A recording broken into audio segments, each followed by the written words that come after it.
Yo, what's good? Welcome to another show. As you can see, I am now making big YouTube money and I've moved into a house in the hills. But we're still doing reactions and I'm still going to be watching MSNBC. Or is it NBC? CNBC.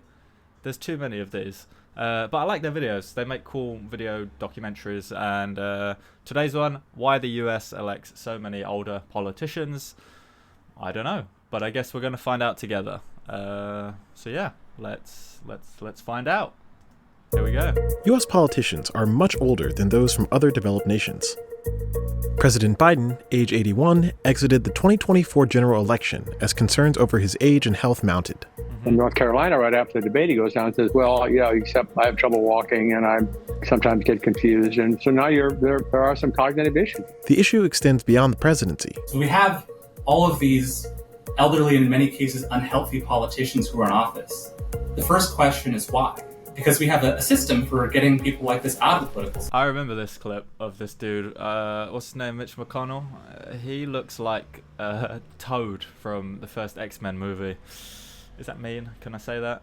I remember this clip where he was just stood there like frozen and people had to lead him away. And they never really explained what happened. Yeah, I wonder why so many old politicians, And so now there are some cognitive issues. The issue extends beyond the presidency. So we have all of these elderly and in many cases unhealthy politicians who are in office. The first question is why? Because we have a system for getting people like this out of the political system. They're called elections. A lot of young people are very disillusioned with the political system.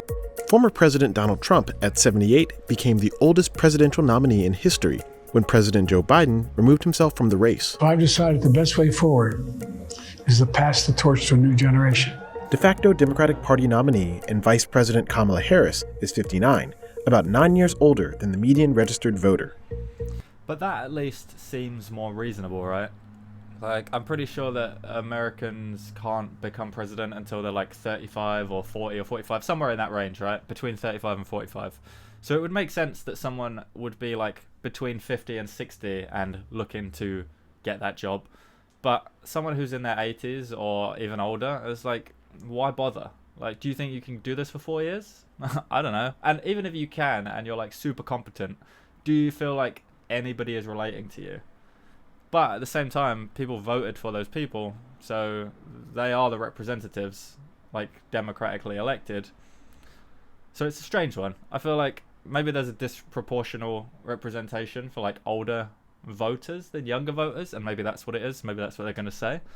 Well, I guess we'll see. Her campaign says it drew $100 million in donations in less than 36 hours amid a series of high-profile endorsements. The numbers we're seeing from the Harris campaign are historic. I mean, I've never seen anything quite like it. Why are so many U.S. politicians so much older than the electorate? And how are they holding on to power in Washington?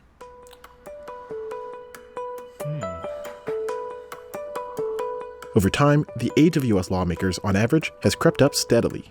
One of the reasons that Congress is getting older. I'm going to take a guess and say that it works in politics the same as it would work in any job, in that you start out at the bottom and you get promoted and you rise and rise and rise until eventually you rise to the point where you're not going to get promoted anymore. But if you don't move to a different job or you don't leave that company, then you will end up staying there for life. And I've known people like that who worked with me in supermarkets and coffee shops and all different places who have been there for 10, 20, 30 years because they've reached the station that they're either satisfied with or that they feel best suits them as a human being, and then they just stay and they get comfortable. And like, why leave a job that pays? And I imagine it's very similar here, where like a lot of these people were politicians when they were way younger, in their 20s and 30s, and then they started getting promoted through Congress and the Senate and whatever other judicial branches there are in America, and whatever country, probably the UK as well. And then by the time they're in their 50s and 60s, they're starting to think about running for governor or senator or president, and it just kind of becomes a career like trajectory, you know what I mean? And so you have younger people coming in, but without the experience of 40, 50 years of doing this, they're not viewed with the same credibility, maybe. That's going to be my prediction on how they're going to explain this. But Honestly, I have no idea. I was just curious because I've been keeping an eye on some of this stuff, and I thought this would be a fun video. More light-hearted than a lot of like heavy politics videos, but still worth checking out. Age of U.S. lawmakers, on average, has crept up steadily. One of the reasons that Congress is getting older is because Americans are too. A lot of that growth has outpaced the growth that we've seen in life expectancy. But there are a couple of reasons for that. One is that in the Constitution, we have age floors in Congress. Yeah. But there are also a number of other factors that aren't. So there'll be age floors, but I guarantee there's no upper age limit, right? Like you could probably have a 100-year-old president if people voted for them. Have age floors in Congress. But there are also a number of other factors that aren't just based on the Constitution. One is that it's really hard to be a young candidate for office. Yeah, people like Alexandria Ocasio-Cortez are probably outliers, but they have big voices, and that could lead to a shift eventually in the demographics. But if you think about it, Bernie Sanders was probably a very similar person to her when he was younger. And so in 40, 50 years, she will be an old lady, but still in politics. So you will have old people in politics, but they will have come from this youthful, exuberant start in their early career.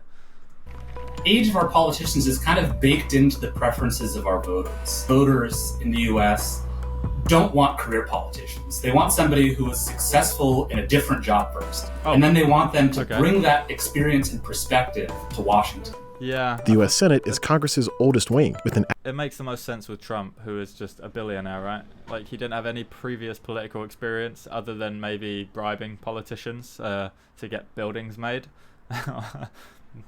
But, yeah, I don't know. Maybe it goes the other way. Maybe I'm totally wrong here. They want somebody who is successful in a different job first. And then they want them to bring that experience and perspective to Washington. The U.S. Senate is Congress's oldest wing, with an average age of 64 across its members when they took office in 2023. Okay. The average age of the members of the House of Representatives is 57. Democrats skew older than Republicans across both chambers. In 2023, the health conditions of some long-serving members caused delays. Need a politician. Yeah, I remember about Dianne Feinstein. I can't remember exactly what happened to her, but I saw a video, and I think I've seen that she's like getting very, very frail. So they kind of suggested that she step down. And there's a few others who are up there. Mitch McConnell, they showed earlier. I forget her name. The main one. I don't know. There's too many. There's so many, and they rotate quite a lot. 3. The health conditions of some long-serving members caused delays. Need a politician who has the stamina and the physical and mental and cognitive capacity to do the job well. The ideal is when you get a politician like Chuck Grassley. You get somebody who's been doing the job for 40 years, knows everything about it, but is super healthy. Problem is that can't last forever. You can have a situation like we had with Mitch McConnell earlier this year. I turned 82 last week. The end of my contributions are closer than I'd prefer. Senator Mitch McConnell froze before reporters at 2 press conferences in... I think something people forget is that they are just human beings, right? And they grow old and they become frail and a little bit weaker, and maybe it becomes more difficult to do the normal things that they were able to earlier in their lives. And whether you're on the left or your right, you can look at these people and relate to them in the sense that you know you will be there one day. You know people who are that age, who are reaching those levels of, I won't say decay, but like frailty. So it's interesting to see whether you agree with them or not individually, like they are just human beings. The end of my contributions are closer than I'd prefer. Senator Mitch McConnell froze before reporters at 2 press conferences in 2023. Did you hear the question, Senator? Running for re-election in 2026? He announced that he'll step down from his leadership position in 2025, but he plans to remain in the Senate through his term to 2027. But I'd be surprised if old people in their 80s didn't still feel as young as they were in their 20s. Like, mentally and emotionally, I imagine they still feel the same energy. And I guarantee there are anecdotes to support this not necessarily from politicians, but just from people who are older in general, to say things like, oh, if I could go out and run around and kick a football, or if I could get back on a boat and go fishing. But they're like in their 70s, 80s, and their bodies are unable to keep up with their minds, which still move maybe quite fast. And I feel like you look at this guy and you can kind of see that, right? Like, he's probably spent his whole life doing this. Even at 82, he's thinking about running again. Biden too. Because in their hearts and in their minds, they still feel that youth and that energy. But it's like they're fighting an uphill battle at this point. You know, when you talk about Mitch McConnell, he's always had a ton of sway. I mean, the big names matter still in both parties. The median age of U.S. presidents at the time of inauguration is 55. Both Presidents Trump and Biden were much older when they took the office.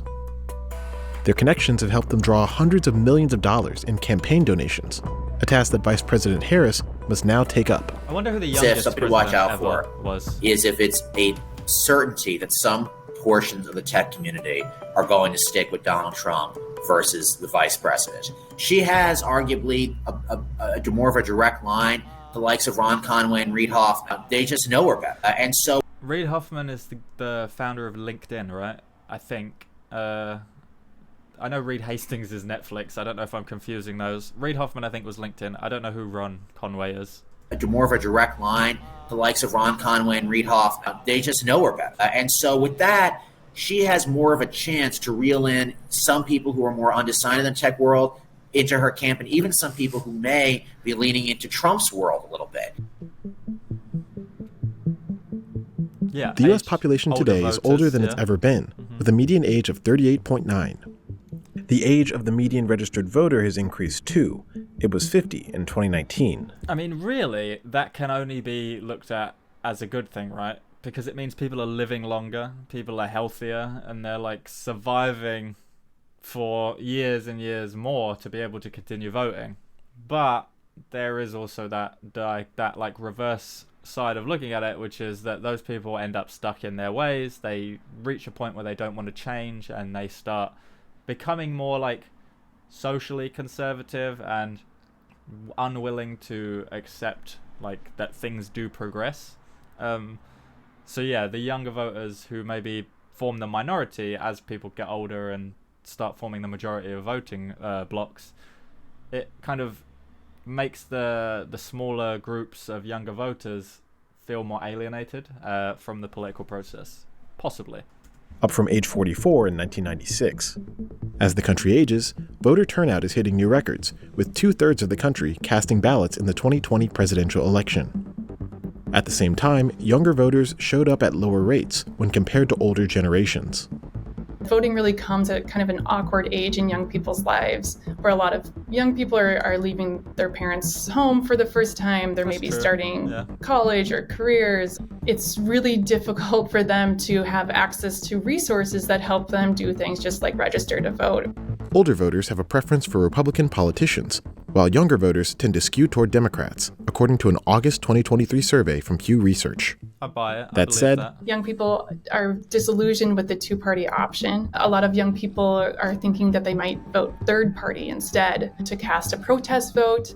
Most people's first election marks their party choices for years afterward. You know, some people think, well, you just get more conservative as you get older.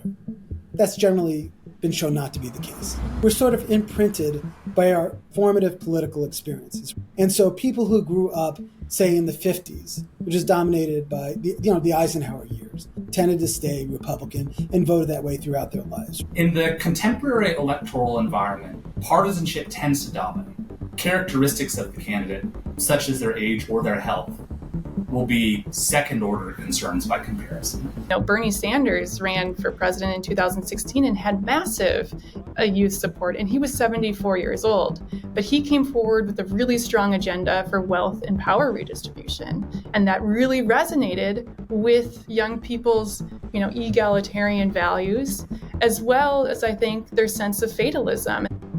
I remember a big thing during Bernie's campaign was he would always say that the average donation to his cause was $27 and presented it as though it was coming from ordinary working class people, which I always appreciated. I like the idea that he wasn't bragging about raising billions from super PACs or mega corporations, but rather saying, look, individually, people are choosing to contribute to this cause because they support me, because they believe in me.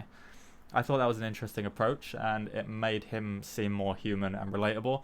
And yeah, you never really thought about how old he was, because the policies that he put forward and the things he explained, they were, at least whether you agree with them or not, were like well considered, and they didn't come from a place of us against them. It was more of an up versus down, right? It was look at the people above you and what they're doing versus look at the people around you and what they're doing. Like it wasn't making an enemy of the other party or another race or another group of people. It was look at what the people above you, the people with money, who are able to raise hundreds of millions of dollars in a day, and it means nothing to them. Look at what these people are supporting and what they're advocating for. Do you like this, or do you like what I'm proposing? I thought that was an interesting campaign. I liked Bernie a lot. He seemed like a chill dude. Egalitarian values, as well as, I think, their sense of fatalism. Fewer Americans can afford retirement, aging the workforce. A poll from UC Berkeley shows all age groups are glum on the economy, none more than the oldest. Older adults are engaged by issues that affect them. So Social Security, Medicare, increasingly Medicaid, right, because it plays a big role. The Democrats have really staked out a position. They want to protect these programs. They want to protect Social Security. And it's been a Republican proposal, right, is to increase the retirement age. Concerns over public finances led a Republican committee to propose delaying retirement benefits to 69. If the plan passes, it wouldn't be the first time the retirement age increased. But retirement is just one of many economic issues in the United States. A March 2024 poll said that voters care most about inflation, immigration, climate, and healthcare. Okay. So it makes sense to me that prices and inflation would be people's biggest concern. Prices go up, everything costs more, you can't buy as much food, you can't use as much electricity or water, and things become more difficult because now you can't go on holiday or like use the train, you have to walk, and that has a more significant knock-on effect individually, I think, to a lot of people, versus some of the other stuff that is more amorphous and a little bit abstract, like immigration or climate change. These are things that maybe affect you in like second or third party ways, but aren't like directly in your face every single day. So people feel more generally afraid of these things than like directly affected, you know? Yeah, but it makes sense. I would have thought number 9 would be a little higher, especially in America. And 7 probably should be a little higher too. I feel like all of these should probably be number 1. I feel like they should probably just focus on like everything at once and figure it out. Because America, I don't know. I always wanted to go until like the last couple of years. Now I feel it probably wouldn't be the most fun place. The delay in retirement for politicians appears to have become a bottleneck for young leaders in Washington. We see a political class that's getting older and older and older, and younger people, a lot of whom are trying to get into business and want to be successful leaders. They say, why would I get into politics? Why would I get into politics where I have to wait until I'm 75 years old to have a shot at these important positions in leadership? Nancy Pelosi, that's age the one 80. I was thinking about. She's old. But she's like the Speaker of the House, right? So she was, when I was saying, oh, she's the main one. That's what I was thinking about. She's not Speaker of the House. That was Mitch McConnell. Who is she? 4 left her formal post as Democratic leader in 2022. Oh, she's just the leader of the Democratic Party. Okay. The former speaker is running for re-election. She was the Speaker of the House. Okay. I'm forgetting everybody's names and their job roles. These, important positions in leadership. Nancy Pelosi, age 84, left her formal post as Democratic leader in 2022. The former speaker is running for re-election in 2024, having already served for 37 years. Nancy Pelosi, despite the fact that she is no longer House Speaker, is still a force to be reckoned with. We saw that with the fight with Biden. It's up to the president to decide if he is going to run. We're all encouraging him to make that decision because time is running short. So a lot of people have had these conversations with their parents where they try to tell them, hey, maybe you're a little bit too old to drive. And think about how a lot of those conversations go. Now think about how much harder it is to have that conversation with somebody who's been in office for 40 years. Who's the who president? you owe a ton of favors. Like, yo, dude, like, you did a good job, but maybe it's time to hand over the reins. Chill out a little bit. Let's get you into a different office. A little bit more relaxed. No more ovals. No more rose rooms. Let's just like chill out. We'll get you a recliner. You can hang out in the sun. Because of all the mentorship they provided you throughout the years. And who, by the way, employs a staff of dozens, or in the case of the biggest politicians, hundreds of people who will probably be out of a job if they decide to call it quits. Republicans have made way for new leadership in Washington. House Majority Leader Mike Johnson is 52 years old, and right-leaning academics are calling on young conservatives to fill posts in the government if their party controls Washington after the election.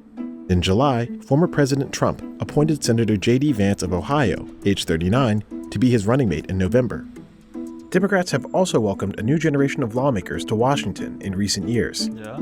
I had a conversation last year with Maxwell Frost. He was the first Gen Z member of Congress. He talked a lot about why it was so hard to be a younger candidate. For one thing, you've had less time to establish a career, to establish a network of contacts and potential political donors to your campaign. So I think this age discrepancy does have a major impact on policy. I think a key thing should just be to make it so that big old companies cannot give money to politicians. It should be individuals, right? You have you register to vote, and then you as an individual can contribute a certain amount, whatever it is, $200 or whatever the limit is, to a campaign. And that's it. You shouldn't be able to create these PACs and raise hundreds of millions of dollars. It seems very, very like sketchy, you know what I mean? And that probably should be, I think, the number one issue, because whoever's raising those hundreds of millions of dollars and then spending them on advertising is also the same person that's like, oh yeah, by the way, I'm gonna cut inflation and definitely help you and make sure that things are affordable. It's like, you've got billions of dollars right here and you're spending it on an advert telling me that this person is bad and shouldn't be trusted. It's kind of absurd to me. Campaign. So I think this age discrepancy does have a major impact on policy. Younger candidates definitely would come forward with new ideas. We're seeing a lot more convergence between young conservatives and young Democrats on issues like wealth redistribution or, tax reform, on issues like universal health care. But then there's something called crystallized abilities. These are sorts of knowledge and skills that's accumulated over the lifetime, and that's really critical for somebody who is in the presidency. So yeah, I kind of think I was on the right track there. It's like a lifetime of experience, lack of credibility if you're younger, takes some time to get there, but someone like Ocasio-Cortez or that Frost dude, Maxwell Frost, eventually they will have experience, they will have age on their side, and that cycle will just continue. I think that makes sense. One thing I just thought of that I think would be a great idea is that instead of raising hundreds of millions of dollars through these super PACs and then using them to buy advertisements that disparage other campaigns, you should just take that money and use it to like help the poor or like run a food bank and just let that be free advertisement. Like, give that money to people who need it, but also tell the press that you're doing it and let them show up and ask you questions and make that an advert. I think that makes sense to me as like a concept. If you're going to raise that much money, don't spend it like don't give it to Fox or ABC or CNBC to run an advert. That's so stupid. But hey, that's just my opinion. I'm an Englishman, so you might not even think I deserve to have an opinion on American politics, but I do, and I have to listen to it every day, so why not? Anyway, thank you for watching. Let me know your thoughts in the comments down below. If you enjoyed the video, subscribe, like, ring the bell, all that good stuff helps me out. If there's other stuff you think I should check out, let me know. I was thinking of doing a live stream where I just watched the news. Like, I have like every different channel from left to right, pull up their YouTube channels, just go through some of their most recent videos. I thought that would be fun. Let me know if you'd be into something like that. And I hope you're all having a great day. I will catch you in the next one. Peace.